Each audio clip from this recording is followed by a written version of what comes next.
ಲೋಕಾಯುಕ್ತ ಬಲೆಗೆ ಬಿದ್ದ ಕೆರೂರು ಪಿಎಸ್ಐ 1,70,000 ಲಂಚ ಸ್ವೀಕರಿಸುವಾಗ ಸಿಕ್ಕಿ ಬಿದ್ದು ಬಂಧನ.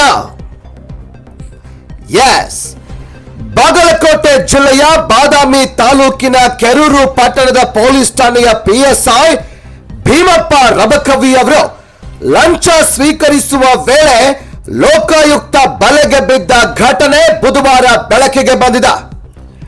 ಫಿರ್ಯಾದುದಾರ ಮುತ್ತಪ್ಪ ಹುಲ್ಲಪ್ಪ ನಾಯ್ಕ ಕೆರೂರು ನಿವಾಸಿಯವರು ಬಾಗಲಕೋಟೆ ಲೋಕಾಯುಕ್ತ ಪೊಲೀಸ್ ಠಾಣೆಗೆ ದೂರು ನೀಡಿದ್ದು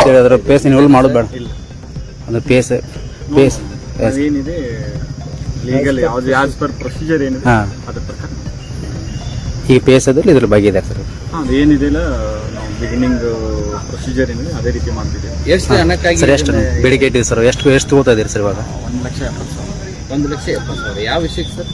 ಅಂದರೆ ಇವರು ಗ್ಯಾಮ್ಲಿಂಗ್ ಆಟದಲ್ಲಿ ತಗೊಂಬಂದು ಪ್ರಕರಣ ದಾಖಲಿಸದೇ ಇರುವುದಕ್ಕೆ ಮತ್ತೆ ಈ ವೆಹಿಕಲ್ ಅನ್ನು ಬಿಡಲಿಕ್ಕೆ ಅವರ ಸ್ನೇಹಿತ ಶಂಕರಪ್ಪ ನೀಲಪ್ಪ ಬೂದಿಹಾಳ್ ಅವರನ್ನು ಸುಳ್ಳು ಪ್ರಕರಣದಲ್ಲಿ ಸಿಲುಕಿಸುವುದಾಗಿ ಬೆದರಿಸಿ 1,70,000 ಲಂಚಕ್ಕೆ ಬೇಡಿಕೆ ಇಟ್ಟಿರುವುದಾಗಿ ತಿಳಿಸಿದ್ದಾರೆ.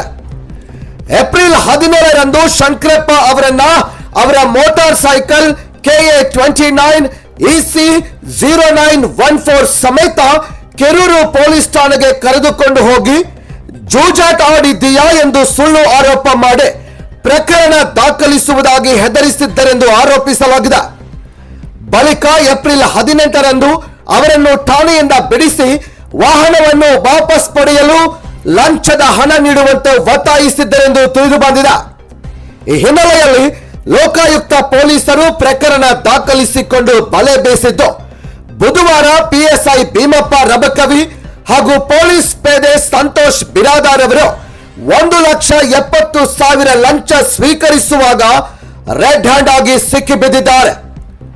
ಲೋಕಾಯುಕ್ತ ಪೊಲೀಸ್ ಅಧೀಕ್ಷಕ MB ನಂದಗಾವಿಯವರ ಮಾರ್ಗದರ್ಶನದಲ್ಲಿ DSP Suresh Reddy, BA Biradar, MB Biradar, NR ಖಿಲಾರೆ ಹಾಗೂ ತಂಡದ ಸಿಬ್ಬಂದಿಯವರು ದಾಳಿ ಕಾರ್ಯಾಚರಣೆಯಲ್ಲಿ ಭಾಗವಹಿಸಿದ್ರು.